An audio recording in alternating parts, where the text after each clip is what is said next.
नमस्कार, मैं हूं सत्यपाल और आप देख रहे हैं CWB हिंदी न्यूज। शक संवत 1945 विक्रम संवत 2080 आज फाल्गुन मास के शुक्ल पक्ष की एकादशी तिथि और दिन बुधवार है। तदनुसार अंग्रेजी तारीख 20 मार्च सन 2024। सबसे पहले आज के मुख्य समाचार।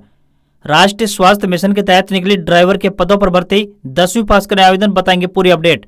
हरियाणा कैबिनेट में 3 जाट और 3 OBC, गुप्ता को फिर से मिला कैबिनेट रैंक। राज्य मंत्री बनने वालों में 7 नए चेहरे, निर्दलीय विधायकों से परहेज।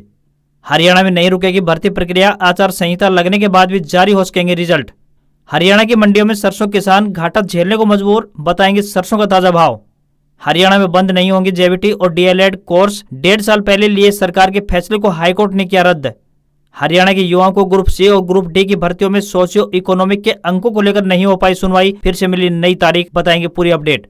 हरियाणा कर्मचारी चयन आयोग के अध्यक्ष के पद पर होगी IAS की नियुक्ति, जारी रहेगी भर्ती प्रक्रिया।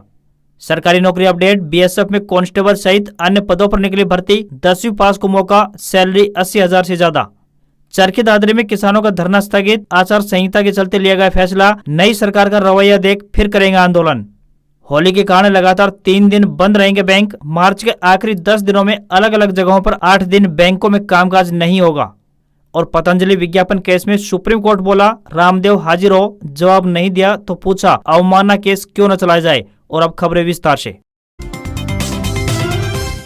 हरियाणा में मंगलवार को अधिकतम और न्यूनतम तापमान दोनों सामान्य से नीचे दर्ज किया गया। अधिकतम तापमान 30.6 डिग्री सेल्सियस दर्ज किया गया, न्यूनतम तापमान 12.2 डिग्री सेल्सियस के आसपास दर्ज किया गया। तापमान बढ़ने की वजह से गर्मी का भी एहसास होने लगा है। आने वाले दिनों में गर्मी और बढ़ेगी। भारत मौसम विज्ञान विभाग का अनुमान है कि अगले 2 दिनों के दौरान आसमान साफ रहेगा और तेज धूप के कारण तापमान में बढ़ोतरी होगी, जबकि आज यानी बुधवार को अधिकतम तापमान 33 डिग्री सेल्सियस तक पहुँचने की उम्मीद है। उम्मीद है कि अगले 7 दिनों तक आसमान साफ रहेगा और मैदानी में गर्मी दस्तक देगी। मौजूदा समय में हरियाणा में सरसों की कटाई आरंभ हो चुकी है। मौसम अच्छा होने की वजह से सरसों की कटाई भी ठीक ढंग से हो पा रही है। राष्ट्रीय स्वास्थ्य मिशन चंडीगढ़ की तरफ से ड्राइवर के पदों पर भर्ती के लिए आवेदन मांगे गए हैं। आपको बता दें कि ये भर्तियां संविदा आधार पर की जाएंगी। जो भी उम्मीदवार इन पदों पर आवेदन भेजने के इच्छुक हैं, वे ऑफलाइन माध्यम से भारतीय डाक द्वारा अपने आवेदन भेज सकते हैं। आवेदन करने की आखिरी तारीख 27 मार्च 2024 है। इन पदों के लिए उम्मीदवार 10वीं पास होनी चाहिए तथा उसके पास कम से कम 3 साल पुराना हैवी लाइसेंस तथा 2 साल का ड्राइविंग एक्सपीरियंस होना चाहिए। इस भर्ती में आवेदन के लिए कोई भी फीस तय नहीं है। न्यूनतम आयु 21 वर्ष और अधिकतम आयु 60 वर्ष तय की गई है। इन पदों के लिए आपको ऑफलाइन आवेदन भेजने होंगे। हरियाणा के नए मुख्यमंत्री नायब सैनी का दूसरा मंत्रिमंडल का विस्तार मंगलवार को पूरा हो गया। राजभवन में गवर्नर बंडारू दत्तात्रेय ने एक कैबिनेट और 7 राज्य मंत्रियों को पद एवं गोपनीयता की शपथ दिलाई। सबसे अहम बात यह रही कि दूसरे विस्तार में एक भी निर्दलीय विधायक को मंत्रिमंडल में शामिल नहीं किया गया, जबकि भाजपा ने जसपा से गठबंधन तोड़कर 6 निर्दलीयों और एक हलोपा विधायक गोपाल कांडा के समर्थन से सरकार बनाई है। वहीं जूनियर महिला कोच सेक्सुअल हैरेसमेंट केस में फंसे संदीप सिंह की मंत्रिमंडल से छुट्टी कर दी गई है। अब हरियाणा मंत्रिमंडल में 13 मंत्री हो गए हैं। वहीं पूर्व कैबिनेट मंत्री अनिल विज शपथ समारोह में नहीं पहुंचे। उन्होंने कहा कि मुझे शपथ ग्रहण की कोई जानकारी नहीं है। मंत्रिमंडल विस्तार में केंद्रीय राज्य मंत्री राव इंद्रजीत सिंह को भी बड़ा झटका लगा है। मंगलवार को राव इंद्रजीत सिंह के किसी भी समर्थक विधायक को मंत्री नहीं बनाया गया, बल्कि उनके विरोधी गुट में गिने जाने वाले नांगल चौधरी से विधायक डॉक्टर अभय यादव को मंत्रिमंडल में शामिल किया गया है। हरियाणा के नए CM नायब सिंह सैनी ने पूर्व मुख्यमंत्री मनोहर लाल खट्टर की कैबिनेट के 4 मंत्रियों की छुट्टी कर दी है। इसमें सबसे बड़ा नाम पूर्व गृह मंत्री अनिल विज का है। इसके अलावा 3 राज्य मंत्री स्वतंत्र प्रभार के नाम भी हैं। इनमें ओम प्रकाश यादव, कमलेश ढांडा और संदीप सिंह शामिल हैं। नायब सिंह सैनी को विधायक दल का नया नेता चुनने पर अनिल विज नाराज हो गए थे। इस नाराजगी पर केंद्रीय नेतृत्व सख्त हो गया और उन्होंने विज को नहीं बनाने की नए CM को हिदायत दी। वहीं 2 राज्य मंत्री ओम प्रकाश यादव और कमलेश ढांडा को खराब रिपोर्ट कार्ड के कारण कैबिनेट में जगह नहीं दी गई है। राजभवन में मंगलवार शाम को शपथ लेने वालों में सबसे पहले हिसार के विधायक कमल गुप्ता ने कैबिनेट मंत्री के तौर पर संस्कृत में शपथ ली। वह मनोहर सरकार में कैबिनेट मंत्री थे। उसके बाद फरीदाबाद के बड़खल से विधायक सीमा त्रिखा ने राज्य मंत्री स्वतंत्र प्रभार के तौर पर शपथ ली। वह पंजाबी समुदाय से आती हैं। इसके बाद पानीपत ग्रामीण विधानसभा क्षेत्र से महिपाल डांडा, अंबाला शहर के विधायक असीम गोयल, नांगल चौधरी से विधायक अभय सिंह यादव, कुरुक्षेत्र के थानेसर से विधायक सुभाष सुधा, भिवानी के भवानी खेड़ा से विधायक बिशंबर वाल्मीकि और सोना से विधायक संजय सिंह ने राज्य मंत्री स्वतंत्र प्रभार के तौर पर शपथ ली। इससे पहले 12 मार्च को जगाधरी से विधायक कंवरपाल गुर्जर, बल्लभगढ़ से विधायक मूलचंद शर्मा, लोहारू से विधायक JP दलाल, बाउल से विधायक बनवारी लाल और रानिया से निर्दलीय विधायक रणजीत चौटाला कैबिनेट मंत्री के तौर पर शपथ ले चुके हैं। हरियाणा में बीते कल यानी 19 मार्च को हाईकोर्ट में सोशियो इकोनॉमिक के नंबरों को लेकर सुनवाई होनी थी। दरअसल ग्रुप सी और ग्रुप डी की भर्तियों में उम्मीदवारों को सामाजिक आर्थिक मानदंड के लिए 5 अंक दिए जाते हैं। इन 5 अंक देने पर केस किया गया था, जिसको लेकर 19 मार्च को हाईकोर्ट में सुनवाई थी। इसके साथ साथ कुछ अन्य मामले भी शामिल थे। सोशियो इकोनॉमिक के नंबरों के साथ साथ ग्रुप नंबर 56 और ग्रुप नंबर 57 पोस्ट के अनुसार 4 गुना से ज्यादा उम्मीदवार बुलाने तथा ग्रुप नंबर 56 के पेपर में 41 सवाल रिपीट होने के मामले भी शामिल थे। सभी उम्मीदवारों को लग रहा था कि कोई न कोई अंतिम निर्णय जरूर आएगा, लेकिन युवाओं को निराशा हाथ लगी। कोई फाइनल फैसला नहीं हो पाया तथा अगली तारीख मिल गई है। ऐसे में अब कोर्ट की तरफ से अगली तारीख 21 मार्च यानी कल की दी गई है। सोशियो इकोनॉमिक के अंकों को लेकर सुनवाई के लिए 21 मार्च अगली तारीख दी गई है, जबकि बाकी सभी मामलों के लिए नेक्स्ट तारीख 2 अप्रैल निर्धारित की गई है। यानी कि अब सोशियो इकोनॉमिक के 5 नंबरों पर अगली सुनवाई कल यानी 21 मार्च को होने जा रही है। राज्य सरकार द्वारा हरियाणा में डिप्लोमा इन एलिमेंट्री एजुकेशन यानी डीएलएड और जूनियर बेसिक ट्रेनिंग यानी जेबीटी बंद करने का निर्णय लिया गया था, जिसे पंजाब एंड हरियाणा हाईकोर्ट ने रद्द कर दिया है। हाईकोर्ट के मुताबिक इन कोर्स को बंद करने का फैसला एक तरफा और समय से पहले लिया गया था। हाईकोर्ट ने बताया कि राष्ट्रीय शिक्षा नीति की निर्माता केंद्र सरकार है, जिसने साफ तौर पर बताया कि राष्ट्रीय शिक्षक परिषद की सीमा में आने वाले पाठ्यक्रम बंद अथवा जारी रखने का फैसला लेने में सिर्फ राष्ट्रीय अध्यापक शिक्षा परिषद यानी एनसीटीई ही सक्षम है। इस बारे में Haryana self finance private college association ने हरियाणा सरकार के डिसीजन को चुनौती दी थी। हरियाणा कर्मचारी चयन आयोग यानी HSSC में जल्द ही किसी वरिष्ठ IAS अधिकारी की नियुक्ति की जाने की संभावना है। भोपाल सिंह खत्री के इस्तीफे के बाद से आयोग में चेयरमैन का पद रिक्त है। नियमों के अनुसार सरकार किसी भी सीनियर IAS को नए चेयरमैन की नियुक्ति होने तक अतिरिक्त कार्यभार सौंप सकती है। आयोग की तरफ से पहले से ही ग्रुप सी के हजारों पदों पर भर्ती प्रक्रिया शुरू हो चुकी है। फिलहाल लोकसभा चुनाव की घोषणा के तुरंत बाद से ही आदर्श आचार संहिता लागू हो गई है। सरकार का मानना है कि आचार संहिता में पहले से चल रही भर्ती प्रक्रिया को पूरी करने पर किसी तरह की रोक नहीं है। आयोग यदि चाहेगा तो भर्ती प्रक्रिया पूरी करके रिजल्ट घोषित कर सकेगा। इसके लिए पहले चुनाव आयोग से लिखित में अनुमति प्राप्त करनी होगी। सरकार का प्रयास है कि विधानसभा चुनाव से पहले सभी भर्तियों को पूरा कर दिया जाए। आयोग में किसी IAS अधिकारी को चेयरमैन का अतिरिक्त कार्यभार सौंप दिए जाने के बाद ग्रुप सी के पदों को भरने की कवायद को आगे बढ़ाया जा सकेगा।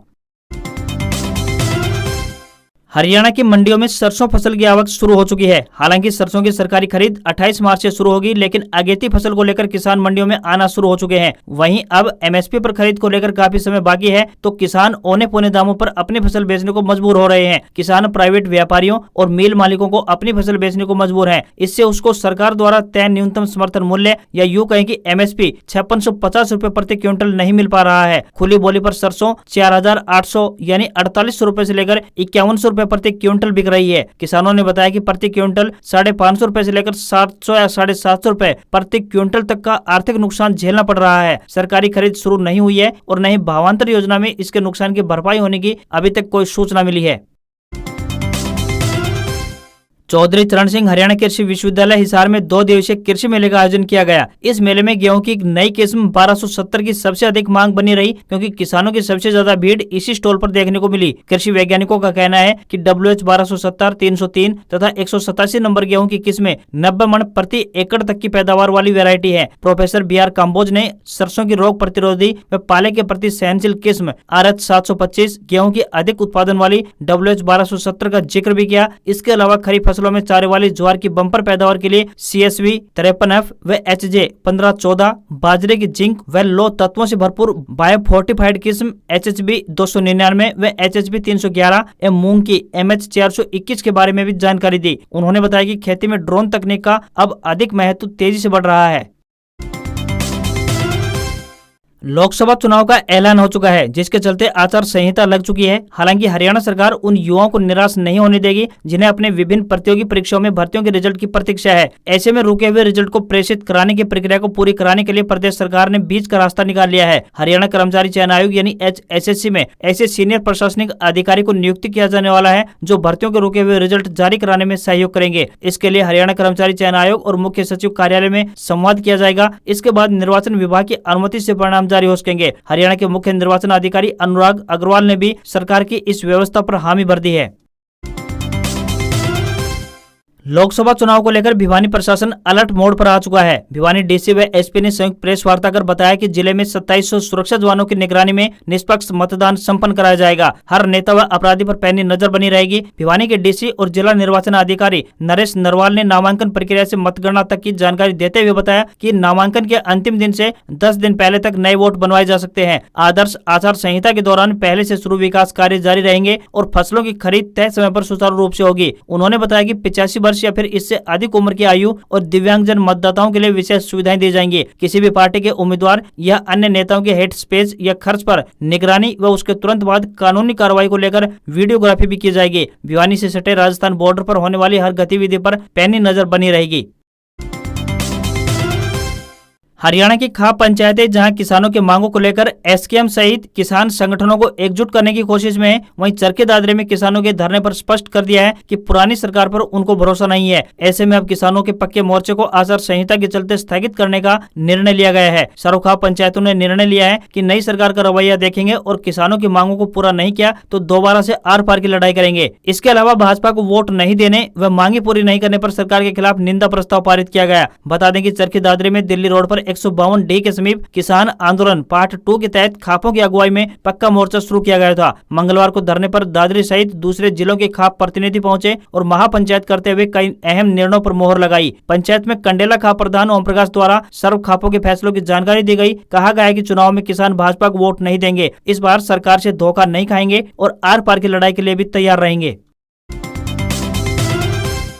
लोकसभा चुनाव की तारीखों का ऐलान होने के बाद भाजपा ने मंगलवार को हरियाणा में चुनाव का शंखनाद कर दिया है। करनाल में घरौंडा की अनाज मंडी में भाजपा के राष्ट्रीय अध्यक्ष जेपी नड्डा को पहुंचना था, लेकिन ऐन वक्त पर दिल्ली में मीटिंग के चलते उनका प्रोग्राम कैंसिल हो गया। मुख्यमंत्री नायब सैनी ने अपने संबोधन में इस अवसर पर मनोहर लाल को राजनीतिक गुरु बताया। नायब सैनी ने कहा कि मनोहर लाल एक ऐसा व्यक्तित्व है जो मेरी उंगली पकड़कर राजनीति में लेकर आए। मुझे यह तक नहीं पता था कि मैं विधायक बन जाऊंगा या मुख्यमंत्री बन जाऊंगा, लेकिन भाजपा में यह सब संभव हो पाया है। सैनी ने आगे कहा कि विपक्ष के लोग बात करते थे कि मनोहर लाल को राज चलाने का अनुभव नहीं है, लेकिन मैं इस मंच से कहता हूं कि जो योजनाएं उन्होंने बनाई हैं वह कांग्रेस की 10 पीढ़ियां भी नहीं बना पाएंगी। कांग्रेस की सोच होती थी कि उनका परिवार कैसे आगे बढ़े, वे प्रदेश की नहीं सोचते थे, लेकिन मनोहर लाल की सोच है कि वे प्रदेश आगे कैसे बढ़े। उन्होंने हरियाणा को नई दिशा देने का काम किया है। पूर्व मुख्यमंत्री मनोहर लाल खट्टर ने कहा कि मैंने नायब सिंह सैनी को उत्तराधिकारी के रूप में देखा तो मैंने तुरंत सीएम पद से इस्तीफा दे दिया। यह इस्तीफा कोई अचानक नहीं दिया गया था, इसके लिए मैंने हाईकमान से करीब 1 साल तक बातचीत की थी और कहा था कि यह दायित्व तो किसी और को दे दिया जाए। जब नायब सैनी का नाम सामने आया तो मुझे खुशी हुई और मैंने अपना इस्तीफा दे दिया। मंच पर राज्यसभा सांसद कृष्णलाल पंवार, सुभाष बराला भी मौजूद रहे।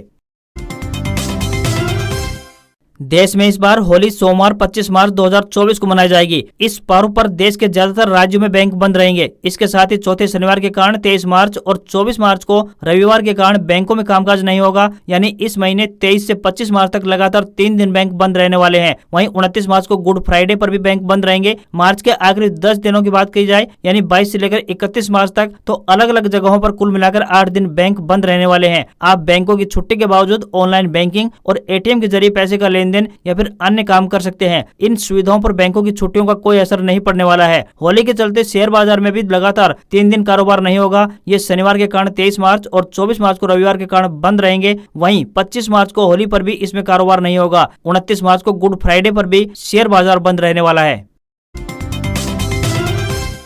भारतीय शेयर बाजार में गिरावट देखने को मिली है। सेंसेक्स 736 अंक की गिरावट के साथ 72,012 के स्तर पर बंद हुआ। वहीं निफ्टी में भी 238 अंकों की गिरावट रही और ये 21,817 के स्तर पर क्लोज हुआ। सेंसेक्स के 30 शेयरों में 23 में गिरावट और 7 में तेजी देखने को मिली है। आईटी, मेटल और ऑटो शेयर्स में ज्यादा गिरावट रही है। सराफा बाजार में सोने का भाव 110 रुपए की तेजी के साथ 66,250 रुपए प्रति 10 ग्राम हो गया है। हालांकि चांदी की कीमत 500 रुपए की गिरावट के साथ 76,500 रुपए प्रति किलोग्राम पर बंद हुई। वहीं एक अन्य खबर पर नजर डालें तो राजस्थान कर्मचारी चयन बोर्ड द्वारा राजस्थान सरकार के विभिन्न विभागों और कार्यालयों में 5,000 से अधिक पदों पर भर्ती चल रही है। उम्मीदवार 20 मार्च तक ऑफिशियल वेबसाइट पर जाकर अप्लाई कर सकते हैं, यानी आज आखिरी तारीख है। उम्मीदवार 12वीं पास होने चाहिए। आयु सीमा 18 वर्ष से लेकर 40 वर्ष के बीच होनी चाहिए। आप राजस्थान सरकार के एसएसओ पोर्टल sso.rajasthan.gov.in पर जाकर ऑनलाइन माध्यम से अप्लाई कर सकते हैं। आज खबरों में बस इतना ही। देखते रहिए आपका अपना हरियाणा का सबसे बेहतरीन news channel CWB Hindi news. नमस्कार। इसी आशा के साथ आपका दिन शुभ रहे।